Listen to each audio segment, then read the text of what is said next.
Hot diggity dog, it's time for another episode of Second Cup. It's me, your host, Tim Heller. Today's guest is the fantastic, the singular Heidi Rew.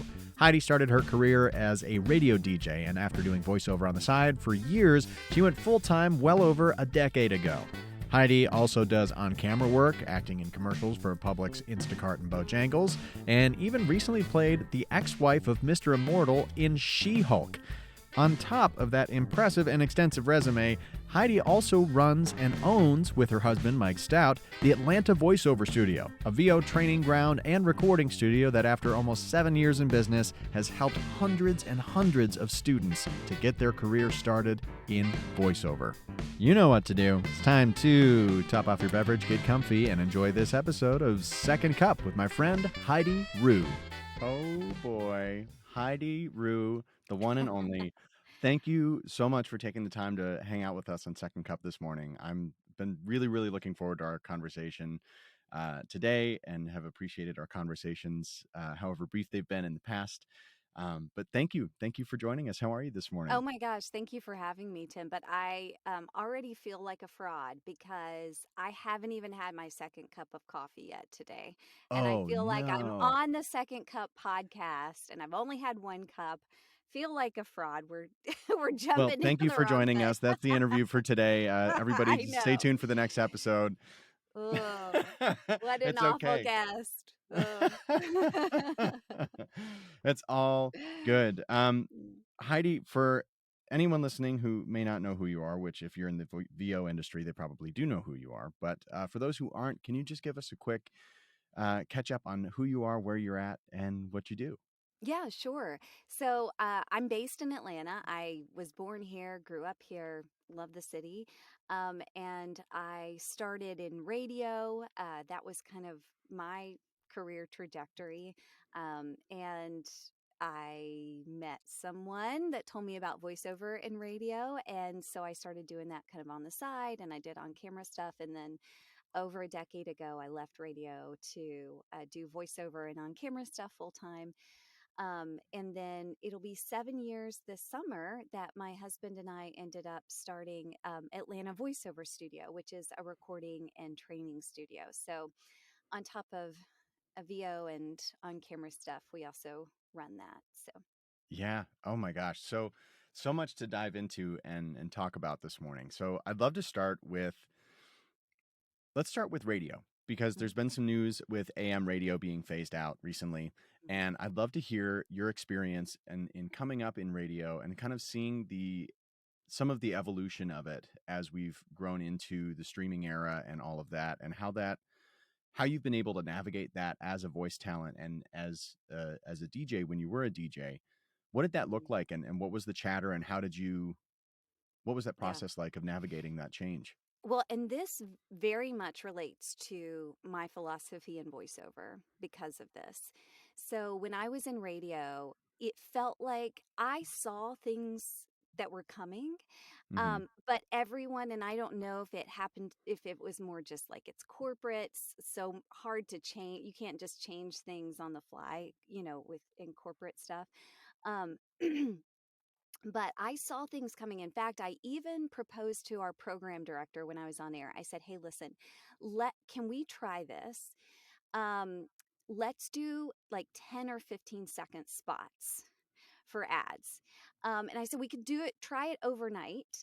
And of course, this was now over 15 years ago, right? So nobody was doing that. Um, and but things had changed from what, and people that are in radio would know exactly what this is, but Arbitron, which is basically like people filling things out of like what they listen to and when and how long, to what we called people meters. So it's basically a device that people carry with them. So it's a little bit more accurate of how long they're listening to, because it just relies, if you're writing it down, just relies on your memory. Um, and so with the people meters, the big push was everybody talk less, talk less. People are turning off the radio when you're talking. And so we got to keep the music going, got to keep it, going. And so that's when I came to my program director and I was like, look, let's just try this. If people are turning the radio on these ads, we as DJs, we have to do these breaks in under 10 seconds now. Hmm. And we figured out, oh, yeah, you can say a lot in 10 seconds. And so let's just try it and see. And I think it could be big. And of course, he was just like, nope, sales will never go It'll for never it. happen. It'll never happen. Clients will never, jump on board. Um, so there were a lot of things that I kind of tried to pitch that were turned down. Um, and at the same time, people even at that time, they said, well, radio's probably not going to be around for that much longer. Um, but in a way, it is. We're on a podcast right now. We're doing Yeah. radio, and guess what? There's no music. I mean, it's just changed, and so learning that even in radio has helped me in voiceover, and especially with the whole talk about AI. So many people are so nervous and scared about it, and I'm not. I Yeah. really am not. I just think it's an opportunity for us to figure out things will change, but any type of big, huge change like that causes more problems as well. And so we just have to figure out, how do we as voice talent help solve those problems? And I honestly think that some of the most successful voice talent that I've seen that have had long, sustainable careers are the people that are willing to change with the industry and to evolve. And so that's kind of exciting. Like, it's never the Yeah. same.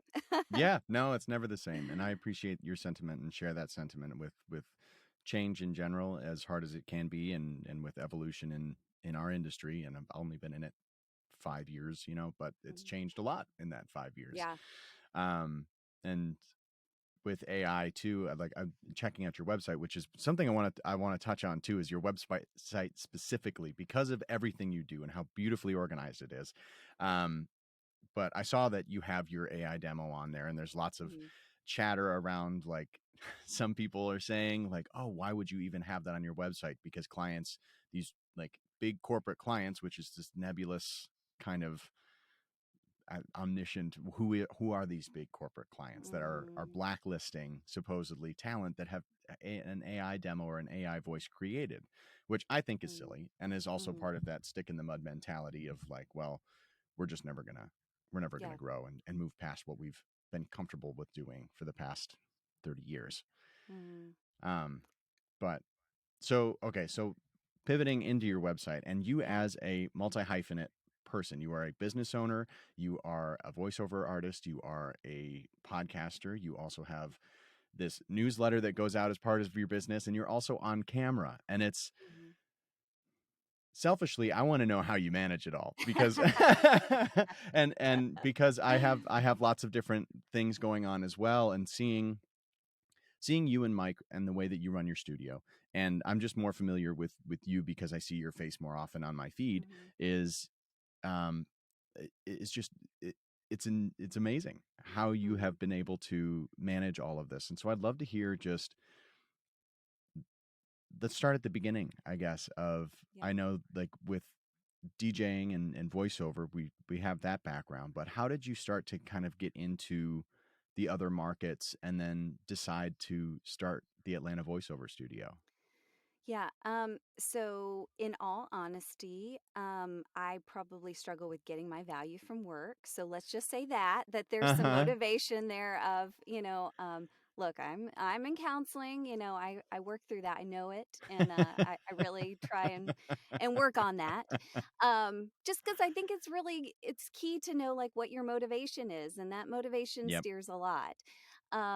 And also we don't have children.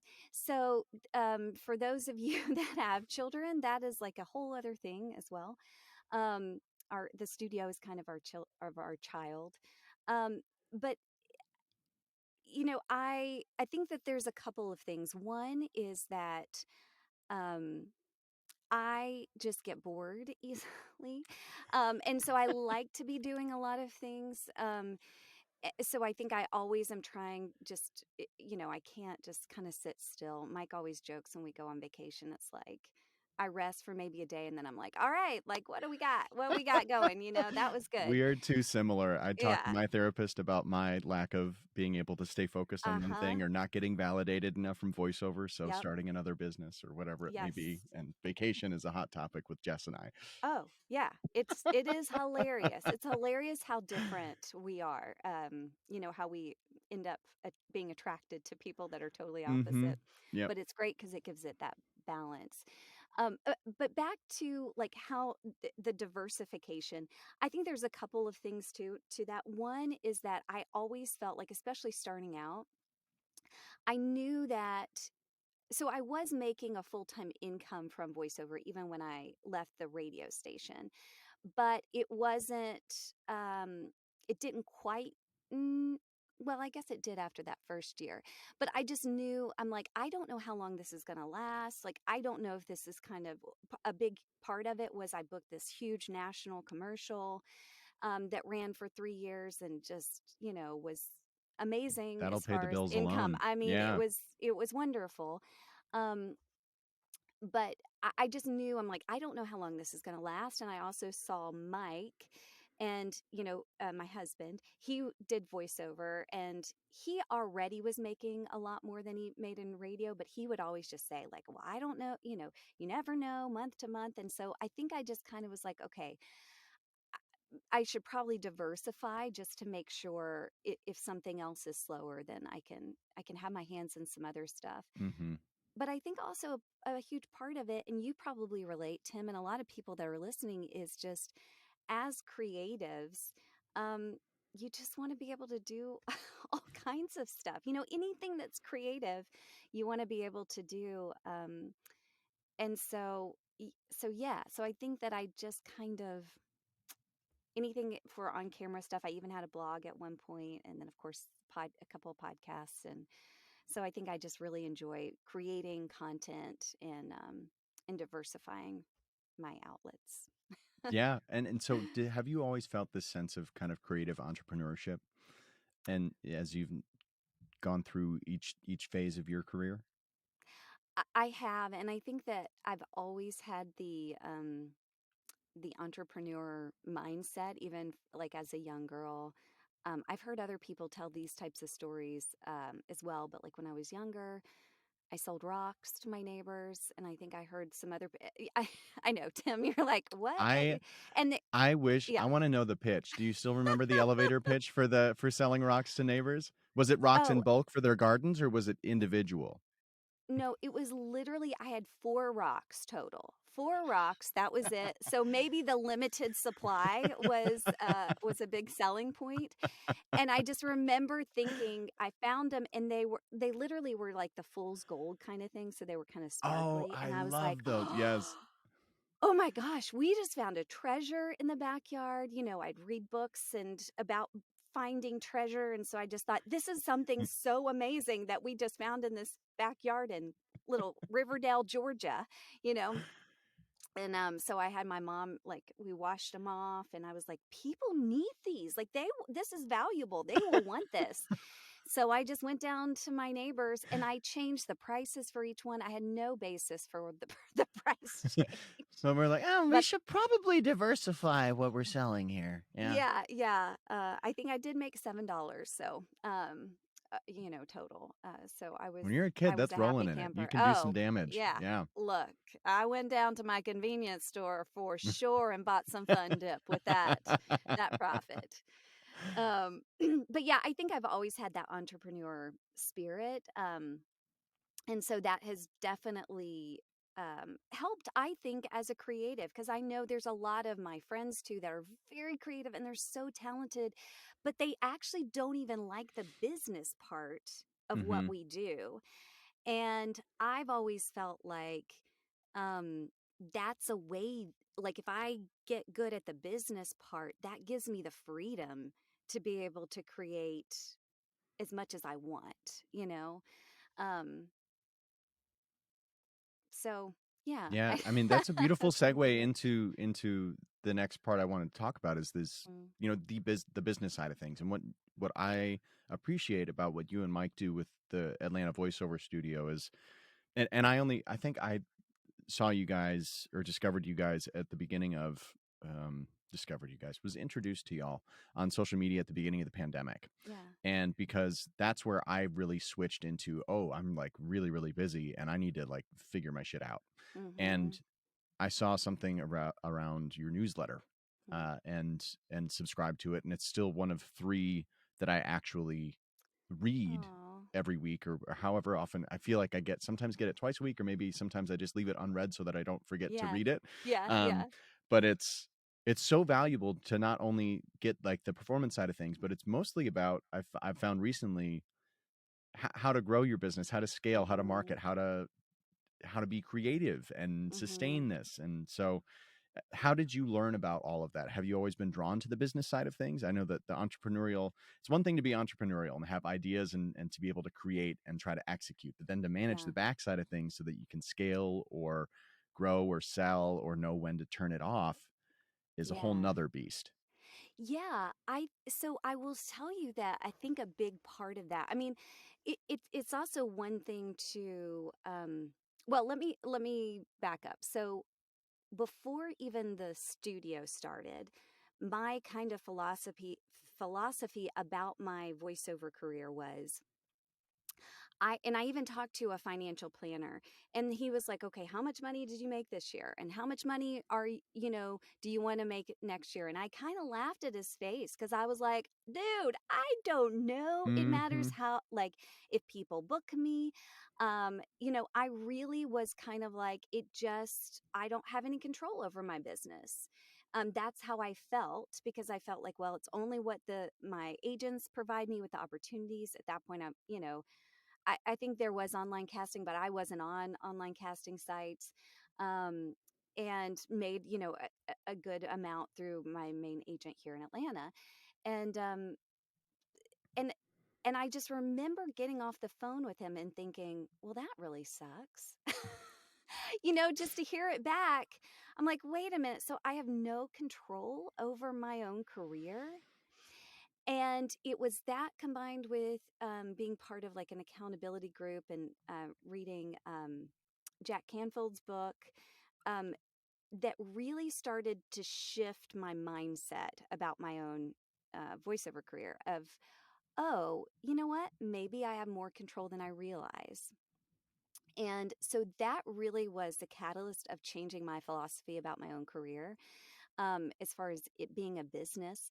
And then having Atlanta Voiceover Studio, one of the greatest values in creating this studio was also us learning better, even how to be a better business. Um, I hate finances. I hate keeping track of those things. They just, if numbers were like, animals, pretty animals and colors, Mm-hmm. then I would love it so much. But just the numbers really are just such bummers. Um, They can be. Sometimes I they, love numbers, yeah. and I've always loved. I'm definitely more of a, what is it? Are we right brain as creatives? It's right Mm-hmm. brain Yep. person, Yep. but the left Yep. side of my brain, just like numbers, equations, I love it. Yeah. But it means I look at it obsessively, which Yes. some days is wonderful and very exciting. But other days when you're growing your business and like as of late, it's not as fun. Yeah, that totally makes sense. I mean, I can see both sides of it too, because then on my side of it, it's like, yeah, but if you don't, you could miss stuff if you're not looking at that. You know Mm-hmm. what I mean? And really trying to figure out, okay, what is the most, um, what gives me the most ROI for what I do? And I Yeah. think that that's really important. So having the studio has really helped me even hone in on some of my weak areas on my own, like individual career as a voice talent on camera talent, and one of those being like really thinking through um the ROI, and that changes over time every year and depending on the industry. And one year it's like, man, I'm just killing it in commercial, and then I may have some months that it's like, well, I'm just not booking as much commercial wise. So what areas can I kind of make up for that? And so that really has been a huge help.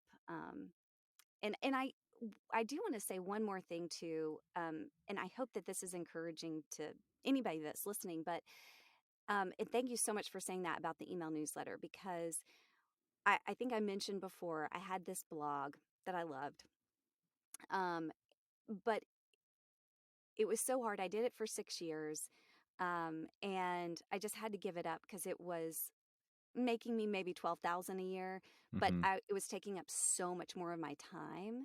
And so I just ended up having to give it up. And I felt like such a failure because I felt like in 6 years, this is all that I've made from this. And I remember like literally crying and just grieving over letting that go and feeling like such a failure. But one of the things that that blog taught me was, one, how to create websites, how to do the back end with WordPress and stuff. And then the other thing was the email newsletter. So as soon as we opened up Atlanta Voiceover Studio, we started an email newsletter, and it's been going every single week, for almost 7 years. Um, I think maybe we've repeated some less than 5 times. So there's new, email newsletters every single week. And that's one of the things that people talk about most when I see them. And I just say that to say that anybody that is listening, whether it's your voiceover career or if it's another pursuit that you had that you feel like, oh my gosh, I feel like that was such a failure, look at some of the things that you learned, and you may not even see it now, but those things could be the very catalyst that propels your success in your next venture or your next pursuit. So it's never a waste, is what I want to say to you.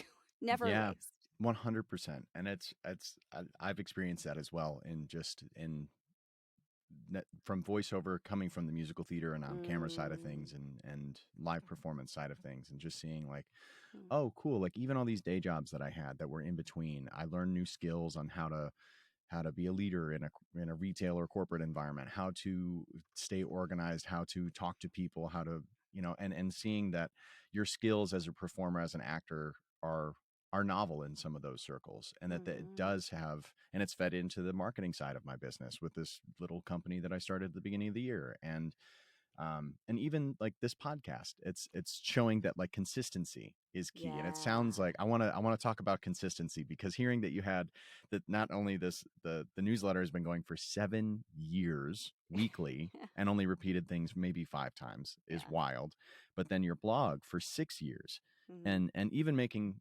12K at the end of the year is for relative to the other work that we do is maybe not a lot, and especially like you said, the ROI, like time versus the money Hmm. exchange. But that's, I mean,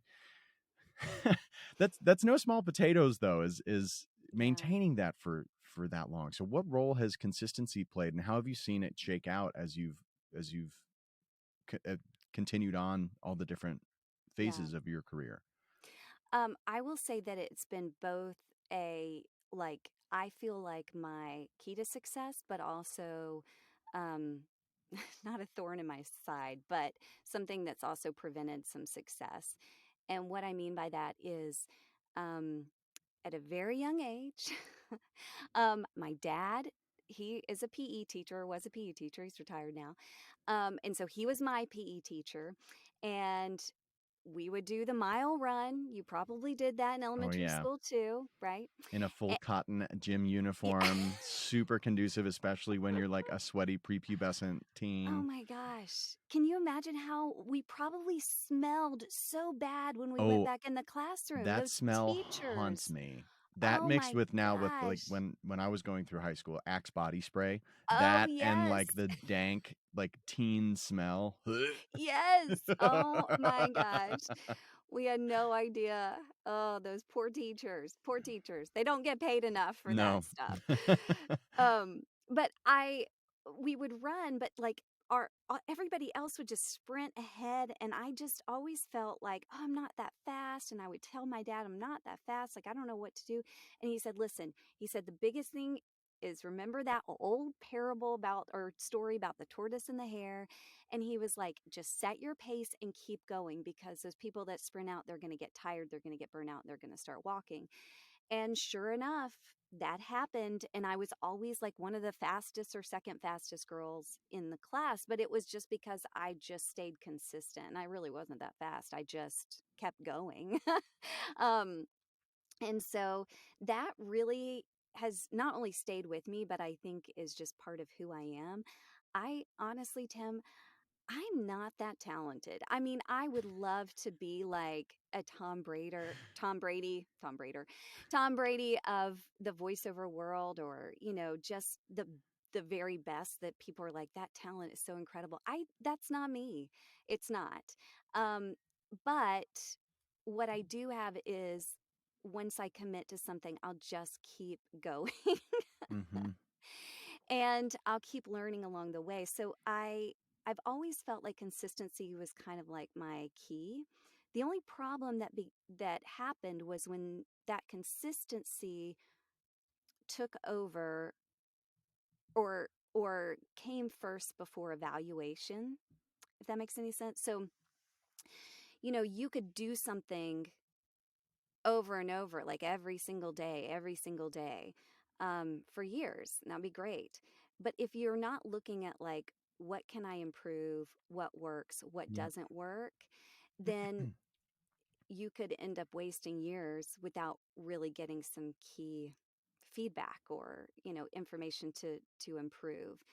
And so I think that I've also let consistency kind of be a crutch of like, I'm just going to keep going, instead of going, you know what, actually, let me take a day and look at this and see, like you, Tim, look at the numbers. Like, let me look at the numbers and see, hey, what is working? What if I change this, or what if I test this to see if that would work better? So, Yeah, that's the fine line between consistency and insanity. It's doing the mm-hmm. same thing over and over and getting the same result, expecting something different versus that Yeah. more, okay, let's take a look at this and see. And that's something on with my business every year since the beginning. I've just tried to do what I call around a fuck around and see, at least Mm, one every yeah. year. And there's one big one. And like last year it was to not be on any pay to plays, just to see if I can not pay those sites and Mm-hmm. see how that affects my numbers. Yep. And it ended up being great, which is It's great. awesome. But Yeah. then and there's also, it's calculated risk. It's making those Mm-hmm. evaluate, like those educated decisions on, okay, I'm just want I things are going fine, but I don't want them to go like this for the rest of my life or my career. I Right. want more. Right. How can we make small changes in doing that? And for Mm-hmm. voice talent listening, or on stage or on camera talent, or wherever you are, if you just look at things and be like, okay, cool, well, what if you put yourself out there in a different way? Make that a goal. And just Mm-hmm. and the other one last year was like social media, and Mm-hmm. committing to that one thing a day, just to see how that affects it. And Yeah. um yeah, it's consistency versus insanity is Yeah. So you do like one big goal a year, and then one fuck around a year, or is it's it so I set a couple of kind of? different, and because this year's been wild, because I I ended up the fuck around and see that is the big like shift that I try Mm-hmm. to make around Okay. in work. And this year was to sign, the goal was to sign with ACM, which ended up happening like 2 or 3 months early, which was Yeah. amazing. And so I was like, It's okay, now awesome. what is the next thing going to be? And it ended up falling in my lap, which was starting a business with my brother, doing like creative consultancy for businesses that are like struggling with their brand messaging and stuff like that. And Yeah. so have we go to companies now, or we've been very fortunate, and companies have found us That's through awesome. previous voiceover clients of mine that are saying like, hey, can you also do this? I'm like, yeah, sure. Yeah. Um, and so we just go in and we help kind of zhuzh up their messaging, bring some humanity to it and creativity and a Mm, little bit of sparkle, and then they go on their way, that's or keep us around awesome. for a little bit to stay Yeah. on hand. But it's I think that part for me is fun, because I think I am a little bit ADHD in terms of, like we talked about earlier, like if voiceover slow, that it's riding this roller coaster of a creative Mm-hmm. career. And so it's fun to go up and down, but it's also really terrifying when you have a family. And luckily, Right. like you guys, we don't have any kids, we just have our Mm-hmm. dog, but like we have a house and we want to Yeah. like live a thriving life. And Mm-hmm. especially I don't. We're both 30 years old, and so we know that we have a lot of room to grow. And Right. I get impatient, and so Yeah. I want the ride to go more like this. And so Mhm. when voiceover is in a dip, marketing can smooth things out, Yep. or whatever else Yes. that comes up. Yeah, totally. Totally. That's so awesome. So how do you manage it all then, Tim? I mean, that's Barely. huge. Like a new business and voiceover and Yeah, yeah. it's it changes every day, and it's grown a lot this Mm, year. I have been very fortunate that Julius and Tara, who are the producers on this show, have yeah. they reached out to me when they wanted to start a new venture, and so being able to hand off, I was going to stop doing this because even though I loved it and I love talking to people um, and creating like you, Mm. it just wasn't. I had It's a so much lot of other going. work It's a too. lot of It is work. a lot of It's work. Thank you, easy Tara to and Julie. start a podcast, but it's really Yes. hard to maintain one, especially when Hmm. if you have a similar mindset as me, where like I cannot have it be this messy thing that I'm putting out into Right. the ether. I want it to be Right. refined. I'm okay with growing as we go, but I Right. cannot just like spit something out and just let it be gross, you know? Yeah. Yeah. And so they've come on and helped me a lot and taken over with that. We've got my friends in New York, Aberth and Saring, who edit the video and do all my, I've Hmm. recently brought Aberth on to manage some social media for me and help me with that. So and then having my brother be able to take on projects when I get busy with Hmm. voiceover or producing audiobooks. And it's, I think short answer, super long. Yeah. It's about trusting other people. It's surrounding yourself with Mm. people that you trust and that you believe are smarter and Hmm. more capable than you, and really complement your skill set and allow Yeah. you to do what you need to do the best. I had a therapist that we talked to who's a savant and kind of gifted Hmm. in terms of being able to read people. And when I spoke to him for the first time, like 5 or 6 years ago, he said, Tim, your focus is going to be that you need to make sure that you can maintain your Forrest Gump energy of just kind of like showing Mm. up, bringing joy, and just doing what Hmm. you do, and then carrying on your way. Because if you Yeah. get bogged down with too many of the details, your light is going to dim, and it's not going to allow you to bring up the people with you that you want to bring up in the way that you Right. want to bring it up. Right. So it's trusting Right. and delegating, and it's hard when Yeah. you're a control freak. Totally. Well, especially with creative stuff, right? Because that is also subjective. So if you're like, oh no, I struggled that with that even with Atlanta Voiceover Studio of letting my vision for even like social media or, email newsletter or whatever, I struggle with letting that go because I'm like, well, I didn't see it in my head like this. Mm-hmm. Um, so what I've been doing lately is just saying like, okay, if there's a why behind it, if there's a specific reason why, to share that, say, I really like what you did, because I want to give creative freedom too to other people that are Yeah. on the team. Um, but the next time I would do this, and this is the reason why, because people can't really see Yes. that, or it's harder to read, or whatever. And so I've been trying to like, that's where if there's a why, then I'll speak it. If not, then I'm like, it's their creative, mind Yeah. at Why is work. so important. And that's something that I learned while working at Apple, actually, is Mm, because there were the really, really wonderful managers who would let you kind of spread your wings a little bit on certain things as much as you can at the Genius Bar.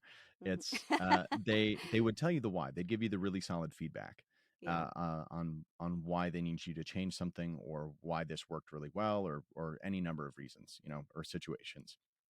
And yeah, and you have to, because if you do just barking orders, it doesn't make sense, and that's when people right. start to build resentment, and then they're like, well, Yes. screw you, like, Yeah, yeah, why? Well, yeah. because I want to do it that way. Right, right, right, right. Exactly. Yeah. um I would love to talk about Atlanta, Okay, and let's as do a it. town, especially from somebody who has been born and raised there, Yeah. and grown up and owns a business there. And as somebody in Texas, in Austin specifically, I know just a brief history of where Texas has really fumbled the ball with the entertainment industry, Mm-hmm. and who was there to pick it up? Atlanta. Yeah. Um, Woo! so in today's day and age of the main coasts, East Mhm. Coast, West Coast, New York and LA being these hubs for entertainment. If you want to be an actor, if you want to be a voice actor, if you want to be in the game, you got to be in one of these two cities. It's Mhm. grown out to Chicago, and now Atlanta is like a major hub, and is Yeah. probably shooting more TV and film than New York is, Yeah. and is a very Yeah. close second, if not slowly surpassing LA as things are Mhm. moving around. So what has that been like for you to see your city grow like this? And how have you Yeah. started to see the demographic shift in terms of the Mhm. entertainment professionals come in? How has that affected things? Yeah. Well, first of all, I will say that, and I hope I'm getting these numbers right, but I believe that. So just went to the state of the industry, like little day conference or whatever at Trillis Studios. That's where they film all the Marvel stuff. And they had said, I think it was last year, that out of the top 10 box office hits, that 8 of them were filmed in Atlanta, which is crazy. That's Um, insane. so yeah, and then Lionsgate just is there's a new place that Lionsgate's opening up. So it's wonderful. So first of all, I mean, being from Atlanta, I love it because I have always known the greatness of our city. I knew that I mean, you can go a few minutes and be in the mountains. You can go, a couple hours, be at the beach. It's got such great food. It's got everything to do. I mean, it's just a great city. And it's always been very diverse too. At least where I grew up just a little south of Atlanta, not too far from the airport. And so I just always, it was just always diverse, my schools and everything. So I loved that aspect of the city. Um, but as far as being like an actor in it, it's been twofold. One, it's been great, um, of course, because it's like, y- especially like Mike, my husband, his first priority too was always to be on camera.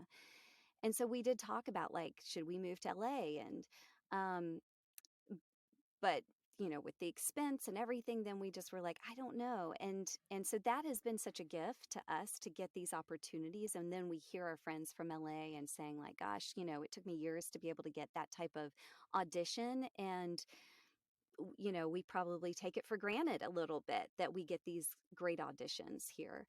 um, so it's been wonderful in that aspect, but then it's also been tough because I think one, um, we some people have I'm going to put myself in the mix here, but we've gotten a little entitled, I think, as far as like, oh, okay, we just get these auditions, and people in LA, they're like, I've been in, umpteen classes, and I've done Mm-hmm. this and that, and I just get excited after 5 years when I can finally get one audition that's close to that, and so we didn't have to do that. Um, to get those types of auditions, and I think that a lot of people, it's kind of been an entitlement type of thing, but I think that it, that's not for everybody, and I think that there's a lot of people that don't think that way, and yeah, so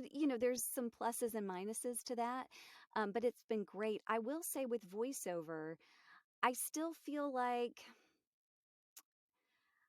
I don't know. I wish more for our city out of voiceover. And that's one of the reasons, kind of our motivators for Atlanta Voiceover Studio, because it didn't start out as a training studio at all.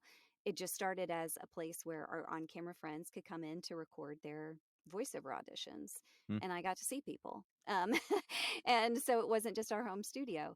And then it spread to teaching and training, and one of the biggest things is I want people to realize, one, that there's good training here, but that two, that for animation and video games and stuff like that, that they can find talent that are in Atlanta and they'll be just as good. So COVID also helped kind of break things up as far as animation opportunities goes, but I still think that Atlanta has a ways to go with voiceover. Another big part of um, what hasn't come to Atlanta, even though there's big studios, is post production. Hmm.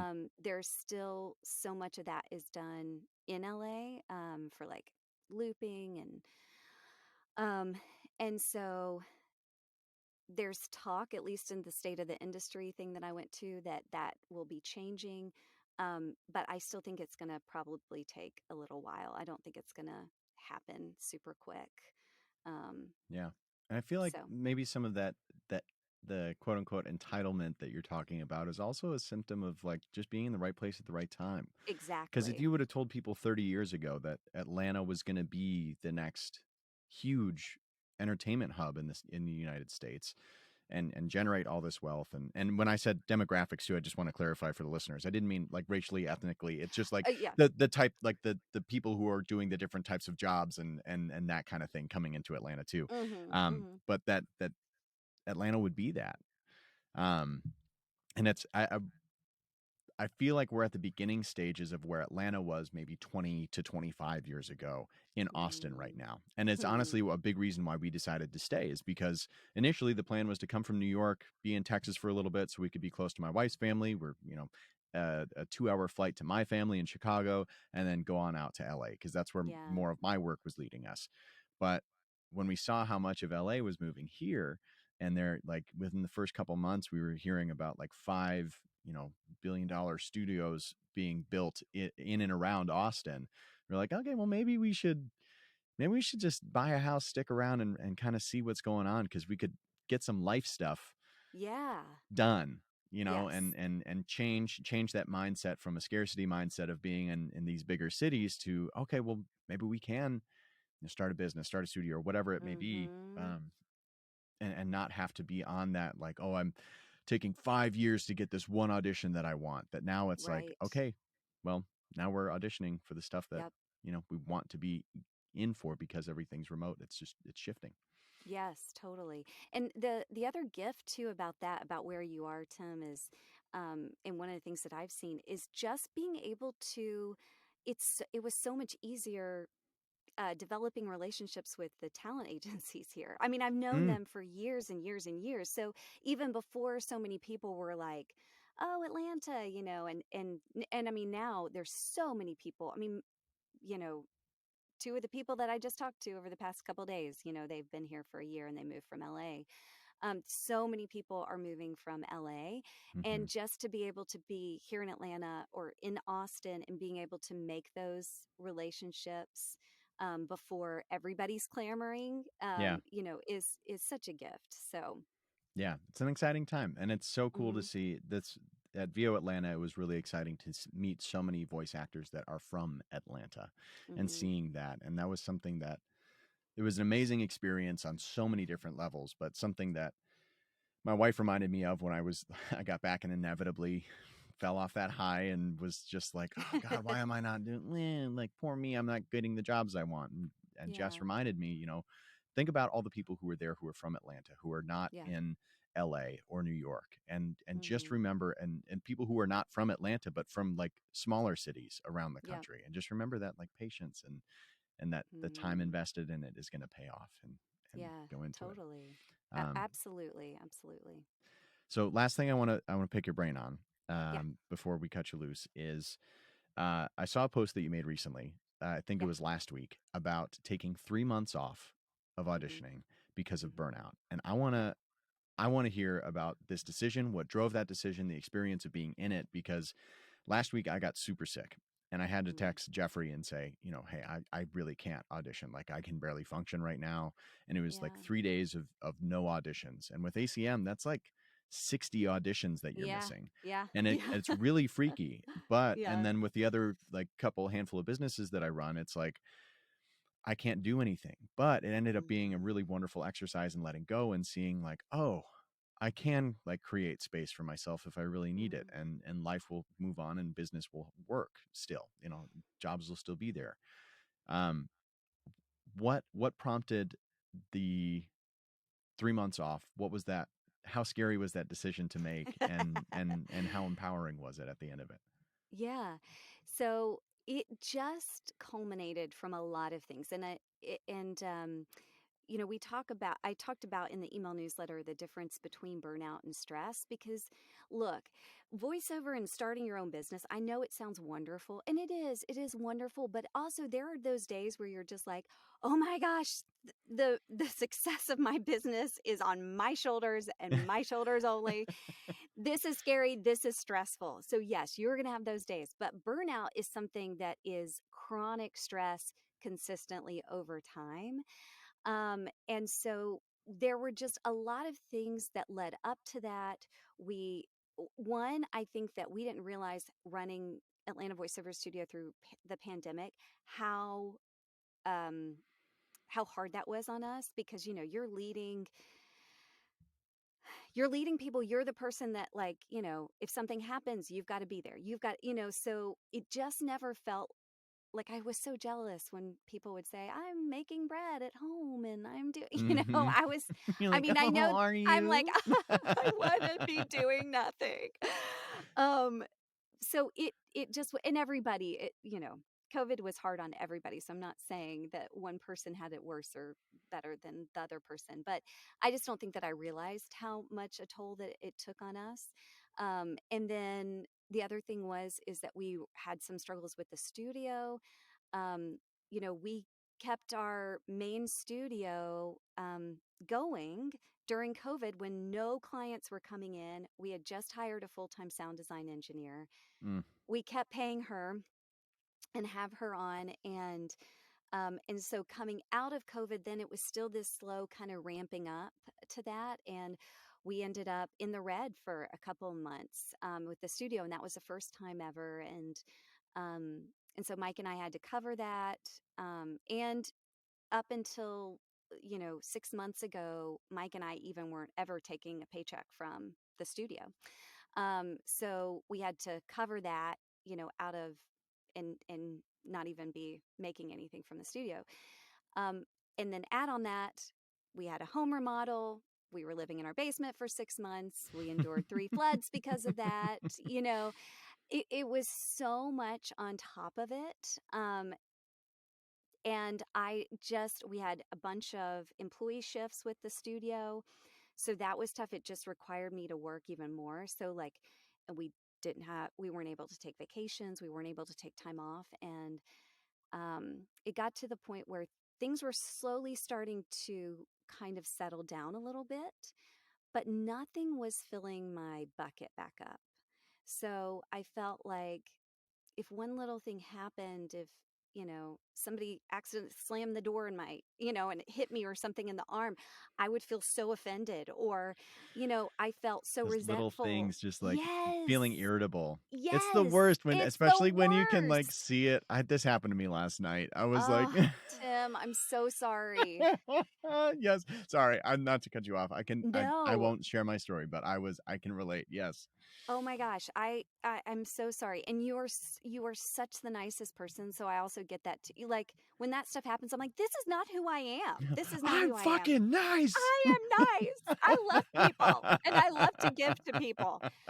But when you're burnout, you just have nothing. So whatever people ask, I mean, anything that people would ask of me, I would just feel like, what do you need now? I mean, it just felt so Yeah. dramatic. And so I was working with my counselor, trying to do all the healthy things, and nothing was helping. I just wasn't able to get back to baseline. And it was that point too where I just thought, I hate Atlanta Voiceover Studio. I don't want to do this.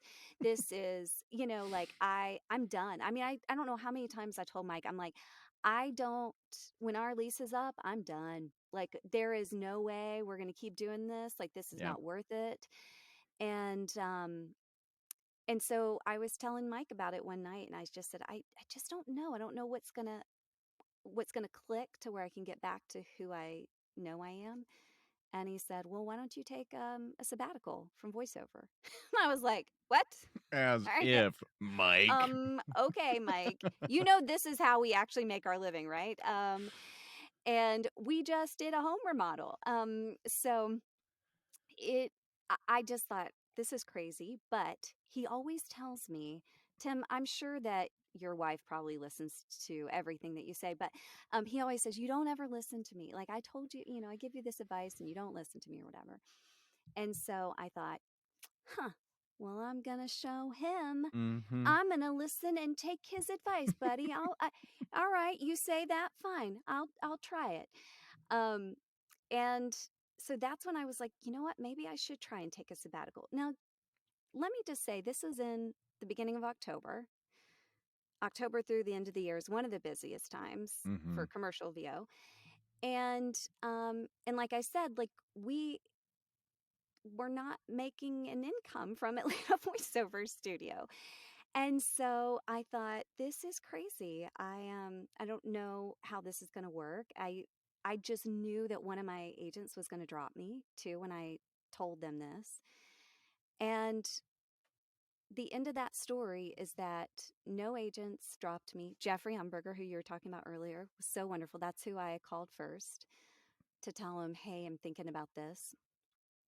He fully supported me, and all my agents supported me. And so from then to the end of the year, I did no voiceover auditions. Um, and then I would take half days at the studio. I'd still do some work here, but I would take half days or meet a friend for lunch. And it's like, I don't have to get back and rush, and Wow. actually enjoyed the weekends. And the crazy thing about it is that, so financially, totally fine, because like clients that I thought maybe the campaigns were over, there was no more, they came back all of a sudden. Um, National spots got renewed. I mean, Wow. it was amazing. So it was totally fine.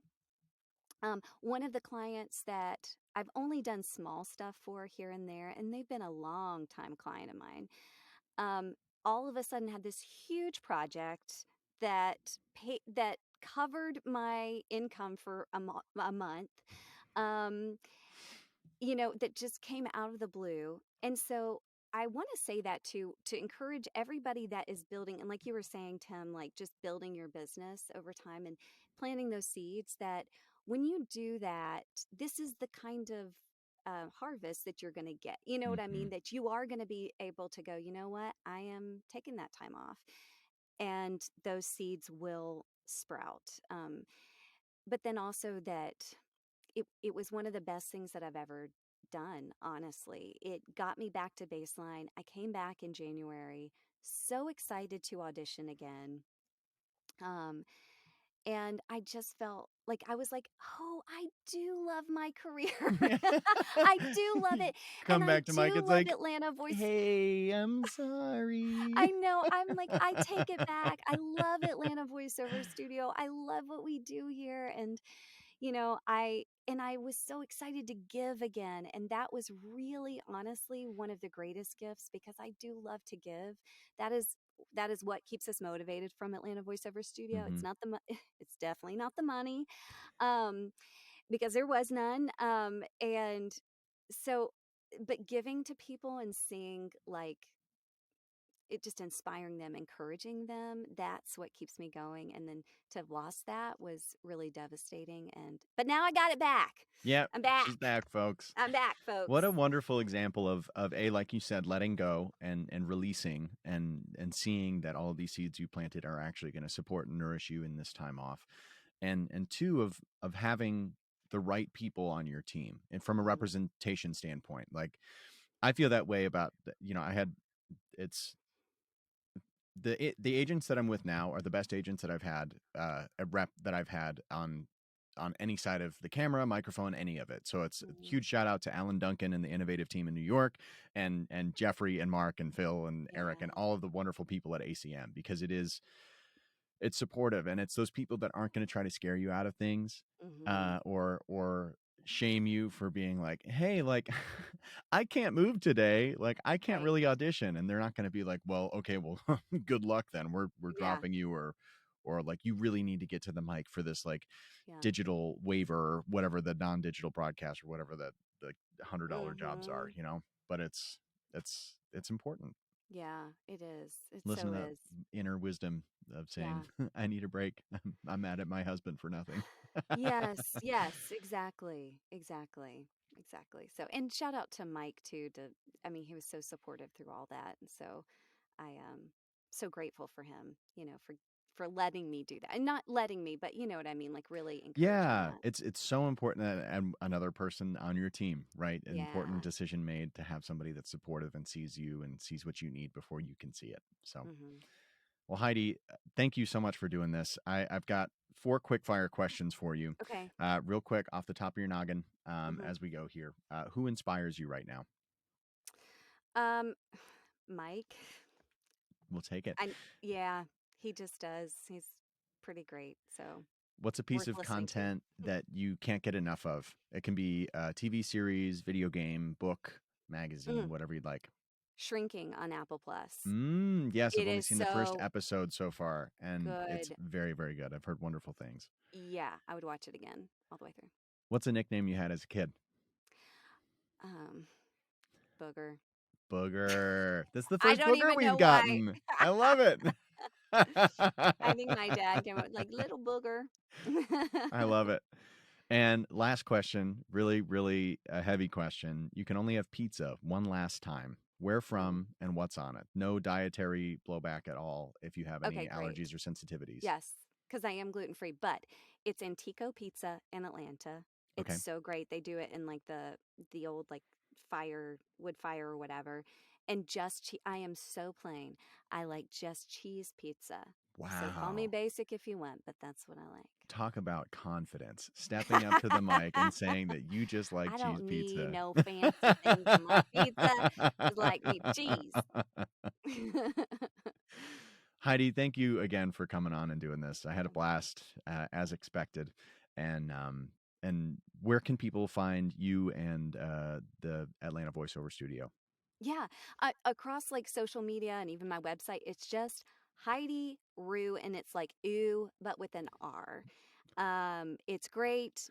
I don't think there's anybody else with that name, so the socials were not taken or website or whatever. So that's across the board. And then for Atlanta Voiceover Studio, that's a little longer, Atlanta Voiceover Studio, but pretty much all social media and like website and stuff. It's atlantavoiceoverstudio.com. Easy peasy. Yeah. Awesome. Thank you so much, Tim. Yeah. Appreciate it. Yeah. I'll talk to you again soon. Oh, goodness. I hope that you enjoyed that conversation as much as I did, re-listening and having it in person. Heidi, thank you again for your time and for hanging out with me for a little bit on the show. If you'd like to keep up with everything that Heidi has going on, and I highly recommend that you do, you can follow her at Heidi Rew on all social media platforms, and you can check out her website, HeidiRew.com. Also, highly, highly recommend to subscribe to the Atlanta Voiceover Studio newsletter. You can find them on social media at Atlanta Voiceover Studio, and you can also check out their website, AtlantaVoiceoverStudio.com. Thank you to everyone behind the scenes at Second Cup, keeping my head on straight and things running forward. We have Tara Seuss, Julia Shepard-Morgan, Aubrey Bursey, and Saring Sharma. Stay tuned to the next episode of Second Cup for another amazing conversation with somebody really cool. Bye!